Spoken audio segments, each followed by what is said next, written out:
السلام علیکم دوستو، آج ہم ایک ایسے موضوع پر بات کریں گے جسے اکثر لوگ معمولی سمجھتے ہیں، مگر حکمت کی نظر سے اس میں بھی ایک سبق پوشیدہ ہے۔ آخر نہاتے وقت پیشاب آ جانا کیا صرف ایک جسمانی عمل ہے یا اس میں بھی قدرت کی کوئی نشانی چھپی ہوئی ہے؟ آئیے جانتے ہیں۔ حضرت لقمان حکیم فرماتے ہیں، عقل مند وہ ہے جو ہر چھوٹی بات میں بھی حکمت تلاش کرے، اس لیے روزمرہ کے معاملات میں بھی غور و فکر کرنا چاہیے۔ مولانا رومی فرماتے ہیں، جو اپنے وجود کی حقیقت کو پہچان لیتا ہے وہ ہر حال میں شکر گزار رہتا ہے۔ انسان کو اپنی جسمانی نعمتوں پر بھی شکر ادا کرنا چاہیے۔ حضرت علی کا فرمان ہے، نعمت کی قدر کرو اس سے پہلے کہ وہ تم سے چھین جائے۔ صحت اور جسمانی راحت بھی اللہ کی بڑی نعمتوں میں سے ہے۔ ایک بزرگ صوفی کا قول ہے، جس نے شکر کو اپنا ساتھی بنا لیا اس نے سکون کو اپنا گھر بنا لیا۔ شکر گزاری دل کو مطمئن کرتی ہے۔ مولانا رومی فرماتے ہیں، پانی صرف جسم کو نہیں دھوتا، بعض اوقات دل کے غبار بھی دھو دیتا ہے۔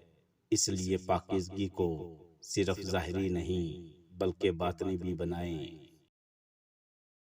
حضرت لقمان حکیم اپنے بیٹے کو نصیحت کرتے ہوئے فرماتے ہیں، اپنے جسم اور روح دونوں کی حفاظت کرو۔ صحت مند زندگی انسان کی بڑی دولت ہے۔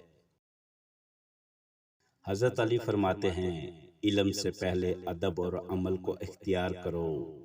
صفائی، طہارت اور پاکیزگی بھی اچھے عمل کا حصہ ہے۔ صوفیہ کرام فرماتے ہیں، جو اپنے نفس کی اصلاح کرتا ہے اللہ اس کے معاملات آسان فرما دیتا ہے۔ ہر دن کو بہترین کی طرف ایک قدم بنائیں۔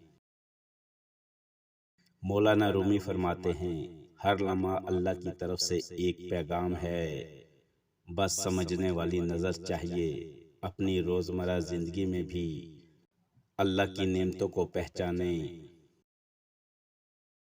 حضرت لقمان حکیم نے فرمایا، عقل مند وہ ہے جو ہر بات کو سمجھ کر قبول کرے، سنی سنائی بات پر یقین نہ کرے۔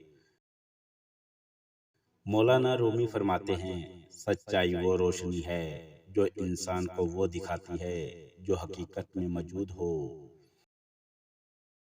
حضرت لقمان حکیم نے نصیحت کی، جس علم سے فائدہ نہ ہو اس پر فخر نہ کرو، اصل فائدہ درست معلومات حاصل کرنے اور دوسروں تک پہنچانے میں ہے۔ مولانا رومی فرماتے ہیں، انسان کی خوبصورتی اس کی سمجھ اور شعور میں ہے، لہٰذا توہمات کے بجائے علم اور عقل کو ترجیح دینی چاہیے۔ انسان جب پانی کے نیچے آتا ہے تو جسم کو سکون محسوس ہوتا ہے۔ بعض اوقات اسی سکون کی وجہ سے مثانہ بھی آسانی سے خالی ہو جاتا ہے۔ یہ اللہ تعالیٰ کی بنائی ہوئی فطری تربیت کا حصہ ہے۔ دوستو، زندگی کی چھوٹی چھوٹی باتیں بھی ہمیں شکر، حکمت اور شعور کا درس دیتی ہیں۔ اللہ تعالیٰ ہمیں اپنی نعمتوں کی قدر کرنے اور ہر حال میں شکر گزار رہنے کی توفیق عطا فرمائے، آمین۔ اگر آپ کو یہ ویڈیو پسند آئی ہو تو اسے لائک کریں، شیئر کریں اور چینل کو سبسکرائب کرنا نہ بھولیں۔ شکریہ۔